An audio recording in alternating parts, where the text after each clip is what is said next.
who's your favorite realtor? Is it the one that tells you everything that you want to hear? Is it the one that makes you feel all good and happy inside? Is it the one that just says, yeah, let's list it, we can do this?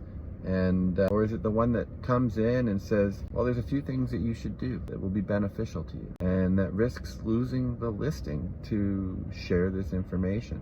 I do it all the time, and I normally don't lose the listing. Every once in a while there's somebody that just isn't willing to go that extra mile to get top dollar for their property, and that's my goal, is to get people top dollar for their property. And most people, that's what they want. Some people don't care, and it doesn't make much sense to me, but you know, we're just not in the same tribe. Going that extra mile, what does it mean? It means doing more than maybe the next person's gonna do, or doing more than the last person did. You know, when I take on a client, and one of the first things we do when we walk through the house is, you know, I'm judging the property from the moment I walk up to the moment I leave, and I look back and I judge some more. And that's my job.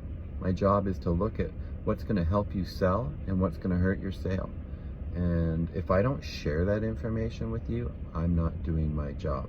There's I'm sure a lot of realtors that just want the listing and they'll just take it the way it is and sell it. I've seen some crazy photos on the internet for houses that are for sale, and I've seen you know, real life experience, people not mowing their lawn and just letting everything go to hell and trying to sell their house and then it not selling. And so I'm not that guy. I will tell you exactly what I think you need to hear, and it's in your best interest, it's in my best interest, it's better for my reputation for me to get you top dollar for your house, and to make, you know, my clients to be able to say to their friends, like, yeah, wow, this guy really went above and beyond and got me more than I thought I would get. And you know, that's the goal at the end of the day, is to make people happy. And I've lost some clients because they think that I'm out to lunch, that they shouldn't have to do anything, that, you know, it's the buyer's problem. If they don't want it, then don't buy it. Well, they won't buy it in many cases, and in this market, that is the case. Many things will not sell. So what's selling in this market?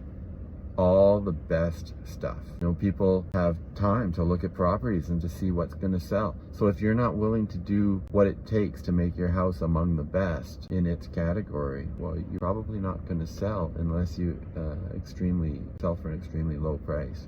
And you have to attract them somehow. It's either by a great home or by a great price. And more people are out for that great home right now, it seems, from what I can see, that's actually selling. So what kind of realtor do you want? You want the realtor that's going to come by and take your listing and say, yeah, I can sell this, and then they're just going to take your price and lower the price and lower it until it finally sells? Or do you want the guy that's going to say, you know, if you do this, this, and this, and they risk losing the client, then, you know, that's probably your best avenue. Have the best clients. I'm so proud of my clients when possession day comes and my sellers have left a note on the counter explaining things, and they have the places so clean and it doesn't look like anybody's just moved out. Everything's vacuumed and wiped down, and that's the type of client that I seem to attract, and I appreciate that.